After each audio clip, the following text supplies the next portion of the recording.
Hello and welcome to the Cook Memorial Public Library podcast. I'm your host, Nate Goss. Thank you for joining us again after a bit of a hiatus. As we are trying to forge ahead in this year, some of you might not be too eager to reflect on the difficult year that was 2020. But one thing that stayed the same despite all of the challenges was an abundance of great books to read. And so we couldn't pass up our tradition of having Reader's Advisor Joe Hansen onto the podcast for our fourth annual Favorite Books of the Year episode, as selected by the staff at Cook Memorial Public Library. Joe is the dedicated editor of our popular Best of the Year booklets we release every year, in print form and on our website. This is the 10th year Joe has solicited, culled, analyzed, and meticulously edited all of the library staff's recommendations into two compact collections, one for fiction and one for nonfiction. And if you're anything like me and you have a New Year's resolution to read more books, this is the episode for you. We've got so many great titles to talk about, so get ready for that to-read list of yours to just explode. And so let's jump right away into my conversation with Joe about the best books of 2020. All right, well, Joe Hansen, welcome back to the Cook Memorial Public Library podcast. Thanks, Nate. We're getting a little, which is, I think, fine for 2020. We're getting into this a little bit later. We usually would try to do this before the new year, but I think it's perfectly fine given the circumstances that things got pushed back just a little bit. Yeah, I think so too. And this is the 10th year that we've been putting out the staff favorites. 10 years. That's quite the accomplishment. And, we've talked about in our last few podcasts about just how it's grown, how it's gone from, the one booklet. Now you've got the two booklets, one for fiction, one for nonfiction. I was wondering if you could talk a little bit more about how this year, I think you even opened it up to more staff to contribute to the compilation of these lists. Yes. This year I decided to open it up to the entire library staff because we all read so differently. And we also had a staff challenge this last year and this coming year about reading bigger, read more diversely, read authors who aren't like you, and the staff really came through with a lot of great picks. And I think this booklet is the most diverse list of authors we've ever had. I'm really happy about that. To me, it's boring to read about someone like me, You know you too well. I do. I know. But I know some people find that safe and comforting to stay in their own little world. But I challenge people to go out there and read about somebody who's totally not like you. Even the front covers where you kind of feature some of the bigger books that are listed within the booklets themselves. It's just it's a great array of perspectives and different kinds of voices on here. I think it's really great. So why don't we just start big? And what were kind of some of the titles that were most recommended? I guess I don't know if you want to go with fiction first or nonfiction or Let's do fiction first. Okay, sure. Yeah. My true love. I know you're more nonfiction than me. A little bit, yeah. Good balance here. So there's 164 titles in the fiction booklet, and it has everything, from historical fiction and crime fiction to horror and romance. So there's something for everyone. The most popular book of the year was called The Vanishing Half by Britt Bennett, which is also interesting because I did a blog post too a couple weeks ago of the best reviewed books of the year, nationwide. Yeah. And The Vanishing Half was the number one top reviewed book of the year. The basic premise of that book is there's two twins, sisters. They're African-American women. But they're light skinned, and one sister passes as white and she gets married and she never tells her husband she's really African American. And then the other sister embraces her African American heritage. And it's the whole conflict, of the twins being separated and living different lives and, secrets. So, yeah, well, talk about a premise that would just be loaded with things to talk about. So many discussion topics. So that's The Vanishing Half by Britt Bennett. Do you have any other titles that, at least for our library, I'm wondering if you have examples of fiction titles that were common amongst our Cook Memorial Library staff, but maybe weren't on a lot of the national lists that went out. Yeah. Well, one that I know it did get really great reviews, but I think we loved it even more. And I was kind of surprised because it's kind of a combo horror suspense book, which is unusual. And people who I know don't like horror love this book. So it's called Mexican Gothic by Silvia Moreno Garcia. And it's a reimagining of the Gothic classic suspense book. And it follows the experiences of a socialite in 1950s Mexico who is drawn into the treacherous secrets of an isolated mansion. So it's kind of, but it's supposed to be so, so good.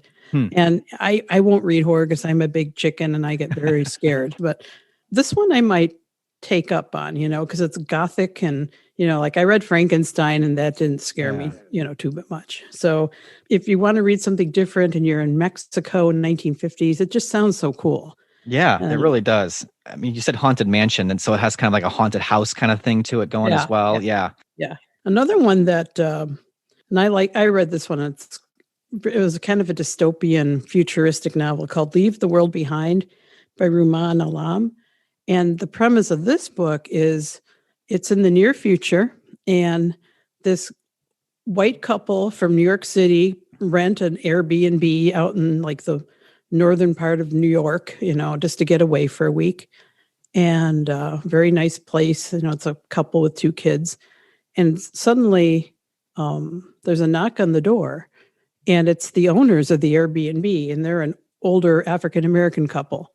And they say, please, can we come in to our house? And of course, they're this other couple, they're on vacation. I'm like, what the heck, And it turns out that New York City, all the electricity, all the power went out. There's no lights, there's pandemonium, and there's something weird going on, but we don't know what it is exactly.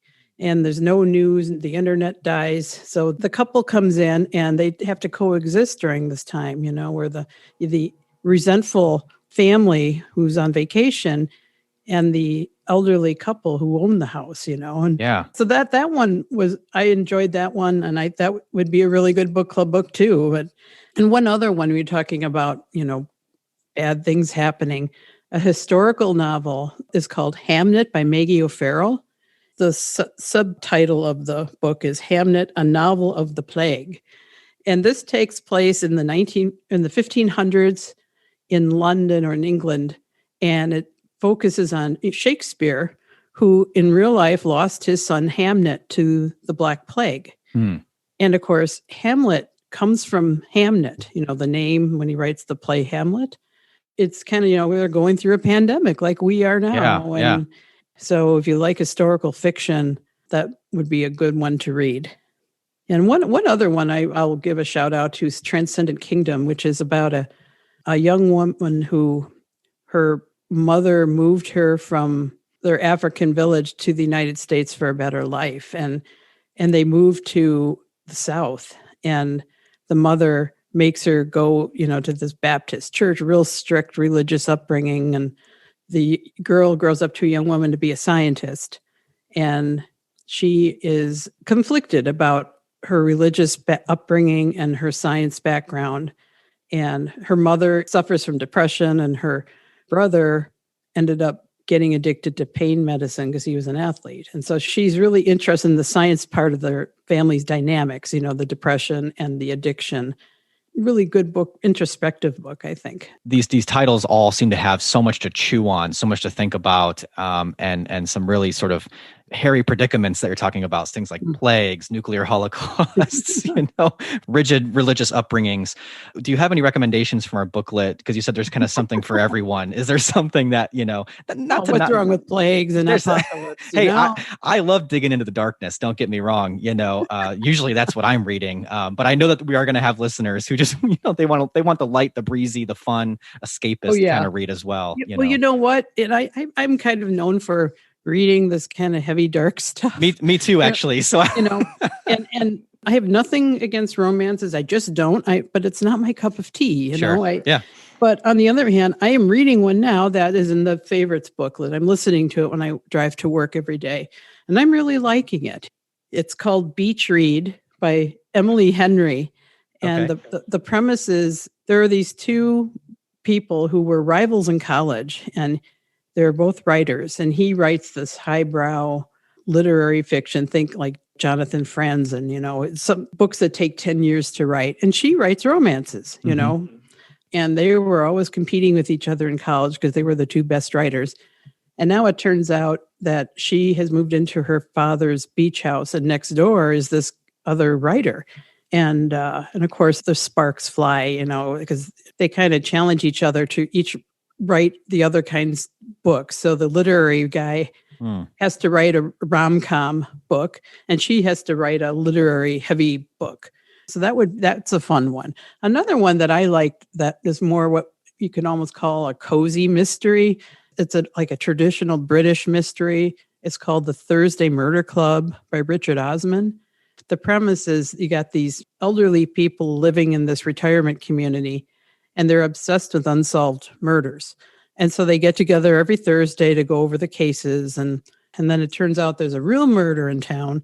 Oh. And there's a young police detective. And so they want to befriend her to help her solve her first case. So it's just funny and cute and suspenseful enough. So if you like, a little lighter murder, it's good. I really like that one. Before we move into nonfiction, I wouldn't want to skip just asking you what your favorite book of 2020 was. Fiction book, I should say. Oh man. Yeah, there's so many, but I think you got to pick one, just one. I know. Okay. I think my favorite one is called Deacon King Kong by James McBride. See, that's my biggest one on my to-read list. Like I missed that one and I need to read it. Funny. It's so funny. It takes place in 1960s Brooklyn in a housing project.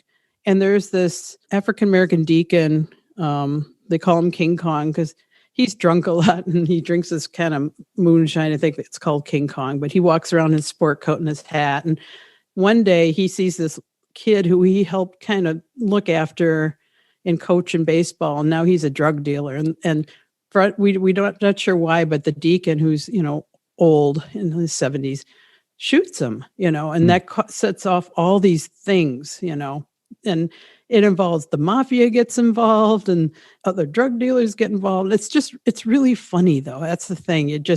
James McBride is the most magnificent writer I've read in a long time.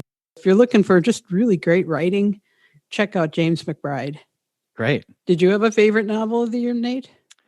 Well, I like we kind of already said, I read more nonfiction, but I did read a little bit of fiction this year. And one that has just really, I don't know, I guess maybe beguiled is the right word, or just it's just been it hasn't escaped my mind, is a book called A Children's Bible by Lydia Millett. I wanted to include that in the book, and no one had read it. Well, then we get to talk about it on the podcast because it's that's another one that's just seriously great writing. It's a little heavier, but it does have that same kind of dark humor that you're talking about with Deacon King Kong. I didn't read Deacon King Kong, so maybe it's not the same, but there's a humor to it. But the premise, it's this story about these 12 kids. They're kind of like anywhere from like maybe 10 years old to like through high school.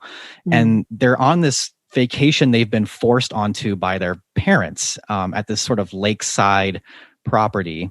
And the parents, they're just kind of like living a life of complete decadence and pleasure off on their own. The parents are. And the whole book is from the perspective of the kids though. And the kids basically needing to be the mature ones in this situation. And you can assume it has something to do with climate change, but it's never really quite defined that way. But there's something weather oriented, kind of like you were talking about with Leave the World Behind. Something catastrophic has happened worldwide and is actually happening during the book.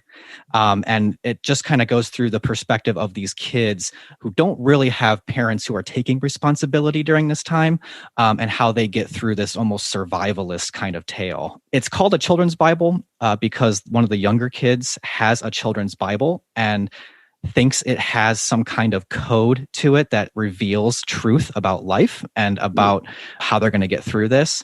And it just leaves you kind of with a lot to think about. And I can't seem to shake a lot of these characters in the book. Well, you read a book too that I read, the newest Marilyn Robinson book about, the people in Gilead. Jack. Yes. Yeah. How did you like that book, Revisiting Jack? I have to be honest, I'm not quite done with it yet. But I will, there was no chance I was not going to read that book. Gilead is one of my all-time favorite novels. I've still got a ways to go in it, but I can already tell you it's amazing. And there's just something about Marilyn Robinson's writing, the way she develops these characters, the sort of meditative quality of it all. Whenever she revisits this series, I'm all in. Game on. Me too. I know some people don't like her just because there's not a lot of action. It's just beautiful writing and character development where you get to know these people. And Yeah, these are more character studies than anything. Absolutely. There's not a lot of plot, and the No. plot that you do get, you kind of have to piece together, which I kind of love about it actually. And you find out in Jack what happened, because he's the prodigal son of this minister's family, and he disappears for many, many years, and you find out what happened to him. It's just, if you like character studies, this is great writing. Read the Gilead series.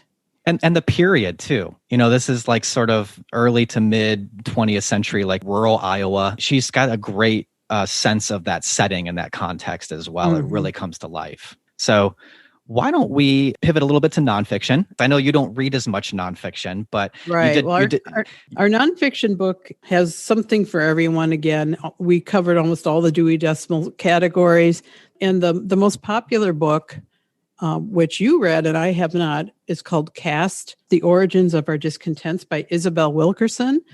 And 5 staffers, including you, have read it. So why don't you talk about that one a bit? Oh, this one is, to me, this one is kind of a game changer in the way that perhaps we should be thinking about our ongoing and continuing issues with race in this country. I think she makes a really good case in this book that whether we know it or not, this country is also a caste system. And it's a caste system that is built upon this idea of race, and that racism is certainly something that a lot of us have learned about and talked about through the years. But when you look at it through the lens of caste, it starts to make sense as far as how that idea of race builds this hierarchy. That's a false hierarchy, but it's a hierarchy nonetheless. And then everyone has their place, and you better stay there. Exactly. And she brings a lot of research into this, and she also brings a lot of research looking at India's caste system, looking at the way that even and this is going to be, this was new to me. It's pretty convicting to realize when you realize that she has transcripts and research of the architects of Nazi Germany when they were trying to figure out how to set up their hierarchical system. They looked at how the United States set up its system of segregation as a blueprint for how to set up their Nazi system. So that's heavy, right? That's super heavy. I will say, though, that if you want something that's going to stretch you intellectually, to really make you think about what it means to be in this country as an American, these are things that we have to reckon with. These are things we have to think about. I can't recommend it enough, really. Yeah, that one, if you have a book club who doesn't mind digging into some history and learning, that would be a good pick too. Okay, and the other nonfiction book that was listed by 4 staffers, and I think you might have read this one too, is called Hidden Valley Road by Robert Kolker, which is a, when I read the premise, it's like, oh my Lord, this family had 12 children and 6 of them had schizophrenia. Yeah.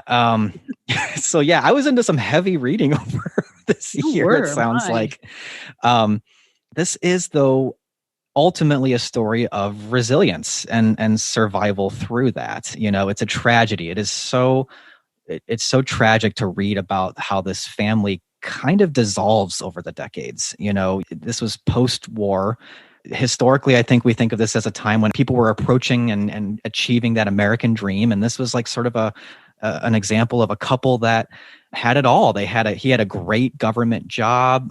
They had a nice home, large family. They were very invested in their church life, living the American dream. And then their kids it starts to happen. They start succumbing to schizophrenia. And the other thing the book does really well, that Kolker does really well, is he interweaves that with the actual research and development of how we have understood schizophrenia over the years. But again, to give that little tiny silver lining to this book, it is a story of resilience. You get to meet and get to know one of these sisters really well in the book.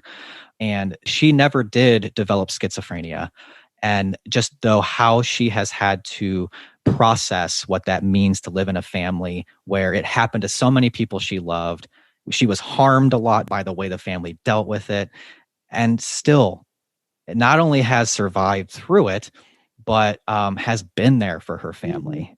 So, it's not a completely depressing tale through and through. Mm-hmm. Yeah, it sounds fascinating. And I think the next one that 4 staffers read, you and I are 2 of them. I think you read this one. Maybe you didn't. You read the original book, but I read Stamped by Dr. Ibram Kendi and Jonathan Reynolds. Did you read that version, Stamp? No, well, I read This Stamp is from the beginning, which is the sort of the original Ibram X. Kendi book. And then I started the audiobook of Stamped, which is amazing because Jason Reynolds reads it. So Jason Reynolds is this incredible young adult author. He's also a poet, and I guess Ibram Kendi asked him if he would take Stamp from the Beginning, which is probably a little more in-depth, heavier book, and make longer for sure. Longer, yeah, and make a version of it that's a little lighter and more for teens to understand racism in America. It's really good, and it is meant for teens, but I learned a lot. I'm a history major, and I learned a lot. So you were a history major, and still this was a lot of it was new to you. It was, and also a different perspective. It's just good to make you think. And in these times, we need that. We need to be thinking about what's going on in our world, and this helps. And I would highly recommend that one too. So those are the top nonfiction. So did you have any on your to read list, Nate, that you want to get to that you haven't yet? I mean, there's a ton. I already mentioned, though, I think Deacon King Kong is the one that I really hope to get to very soon. How about you, Joe? Do you have one that you're hoping to get to soon? Sure. I mentioned The Vanishing Half by Britt Bennett, but I also really want to read A Deadly Education by Naomi Novik. I've read all her books, but I haven't read this one yet. And she writes fantasy. She goes into the fantasy world with witches, and it's supposed to be spectacular.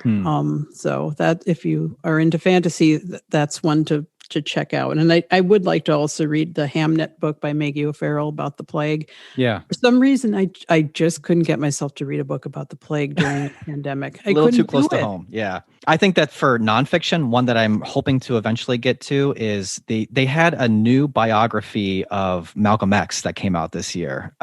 Called The Dead Are Rising by Les and Tamara Payne. I've heard a lot of really great things about this biography. And I also read the autobiography of Malcolm X this year. That was one that I actually caught up with, the one as told by Alex Haley. So this one I think offers just a little bit more, sort of a different perspective. It's not autobiography, so it's definitely going to have a different sort of context and perspective on it. So I'm hoping to catch up with that one as well. I know there's so many books I want to read. I could go on and on. Okay, so this is a little bit of a different type of year as far as getting these booklets to our patrons, because right now there's no way to actually come into the library building and grab these booklets.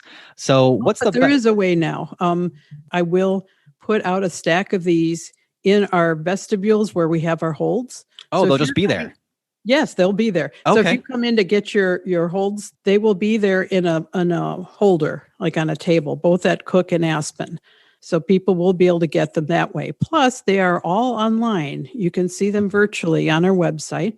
If you go to our website, cooklib.org, and go to Books, Movies, Music, and scroll down to staff favorites, you'll see all 10 years of the booklets. The archives, yeah. All of them. So if you don't have anything to read, there's no excuse. You go there and there's 10 years of books. And but the top, of course, is 2020. There's the fiction and the nonfiction, and you just click on it and you can just scroll through and read it all, just like you have the booklet in your hand. Perfect. So, that's great. Yeah. Well, it's been a great year of reading, Joe. It sounds like we've been very busy digging through all the books of the year. Thank you so much for coming on again for the podcast, virtually this time. We didn't even mention that we're doing this virtually this time. But Thank you so much for coming on. It's always a pleasure, and we are definitely going to have to do this next year. Absolutely. It's always fun, Nate. Thank you. All right, so Joe already talked about the different ways that you can get your hands on one of these physical booklets or check out the digital version on our website. Again, that website of ours is cooklib.org. While you're visiting our website, make sure to swing by our blog as well. That blog is called Shelf Life. And all throughout the year, staff write about what books they're getting into. You'll also find great posts including local history, different library news, genealogy tips, and so much more. That blog can be found at shelflife.cooklib.org. And please, anytime you want to reach out to us, we welcome your comments, we welcome your questions and feedback. You can email us at webmaster@cooklib.org or talk to us anytime on Twitter @cooklibrary.